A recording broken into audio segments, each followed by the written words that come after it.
És una cosa que em diuen molt dels meus personatges, que són dones que no són simpàtiques a l'audiència. A mi jo m'ho agafo com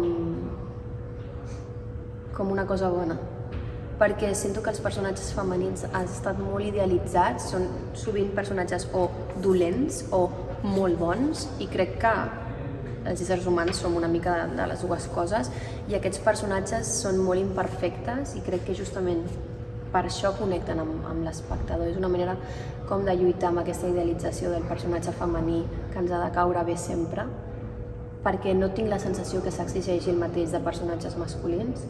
I llavors, quan m'ho diuen, a mi m'agrada i m'agrada xerrar sobre això.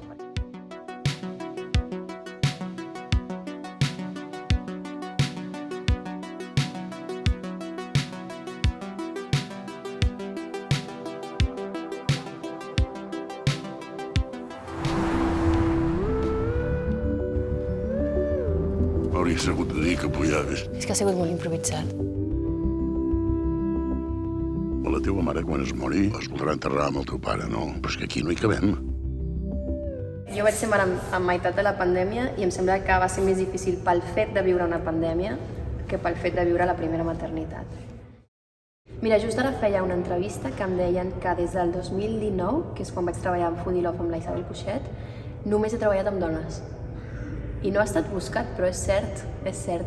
I ara estic molt contenta d'estar aquí amb l'Helena Trapé, presentant Els Encantats, perquè una de les coses que em va agradar del projecte justament va ser aquesta mirada femenina, no? Aquesta proposta per un tema que en principi està com vetat. Tinc la sensació que en el cinema hi ha temes que interessen més o menys. L'altre dia també xerràvem amb uns amics que, per exemple, quan acaba l'amistat és un tema que no està gaire explotat en el cinema. En canvi, quan acaba l'amor romàntic, tenim milers de pel·lícules així, no?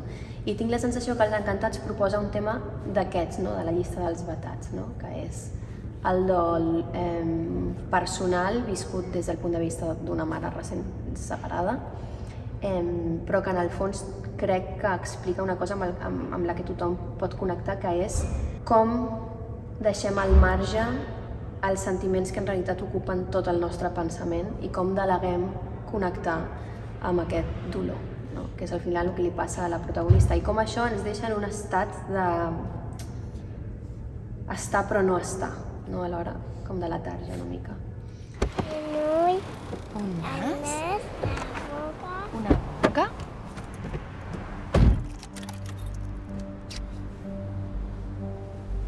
No marxis! M'alegro molt que m'ho diguis perquè tots els mitjans m'ho han dit. Jo no ho vaig veure així quan vaig acceptar els projectes. De fet, un em va arribar el 2019 i l'altre el 2020. I ja et dic, entre la pandèmia i la meva maternitat mai vaig relacionar els dos guions. No sé si tinc la sensació que pot ser un punt de vista una mica fàcil de trobar, no? Perquè el primer és una mare amb la seva primera criatura i el segon és la mare que es divorcia i deixa la criatura amb el pare, no?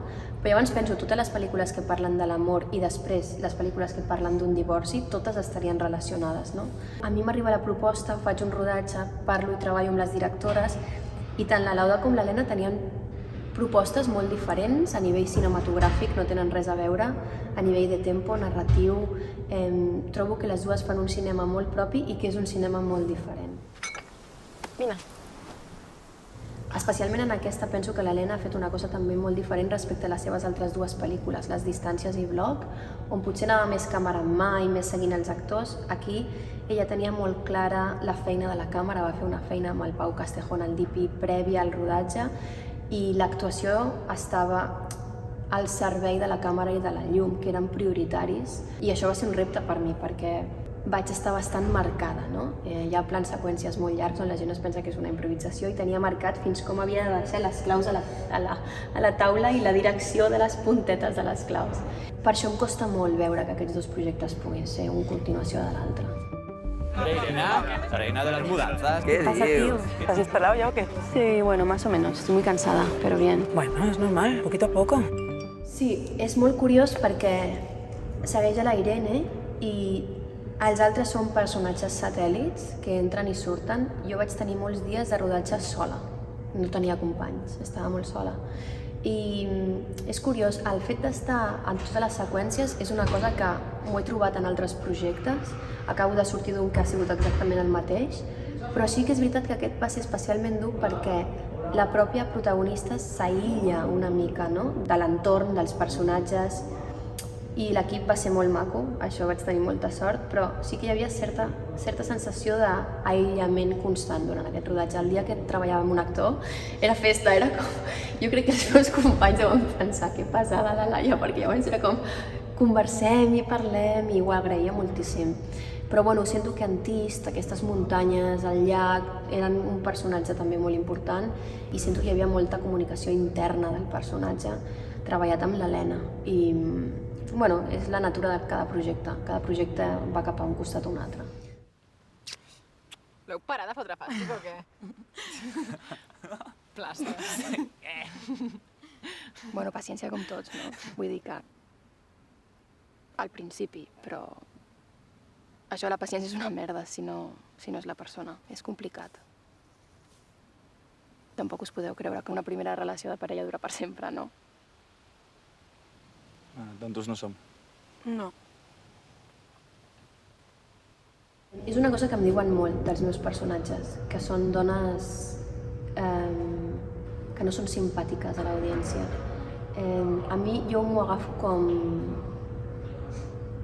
una cosa bona, perquè sento que els personatges femenins han estat molt idealitzats, són sovint personatges o dolents o molt bons, i crec que els éssers humans som una mica de les dues coses, i aquests personatges són molt imperfectes i crec que justament per això connecten amb l'espectador. És una manera com de lluitar amb aquesta idealització del personatge femení que ens ha de caure bé sempre, perquè no tinc la sensació que s'exigeixi el mateix de personatges masculins.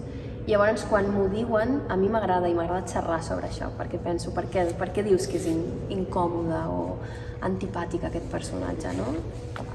I llavors vas com filant prim i vas veient que al final és un judici intern que potser portem culturalment o socialment instaurat dins del xip. I a mi m'agrada molt perquè els fa més rics, i la feina amb les directores normalment parteix de coses personals, no que sigui autobiogràfic, però sí que me n'adono que he tingut la sort, perquè a mi m'agrada, de treballar des de la direcció amb experiències molt properes a la direcció, i són dones molt maques, que ens cauen molt bé a tots, però han viscut, no, amb aquestes emocions, llavors em sembla molt interessant. Hola, mami. Hola, amor. He caigut en la bici nova. Quina bici nova? Mira, Guillem, vam dir que la bici li regalàvem als dos. Jo crec que té a veure amb que hi ha més mirades femenines. Hem donat un espai a les directores i a directores que estan escrivint pel·lis pròpies, no encàrrecs. I això fa que de cop aquestes veus tinguin l'oportunitat d'explicar la seva història amb una pel·lícula que arriba al públic. Curiosament, l'any passat, les pel·lícules que van estar a més festivals internacionals i que van rebre més elogis són òperes primes o segones pel·lícules de directores, no?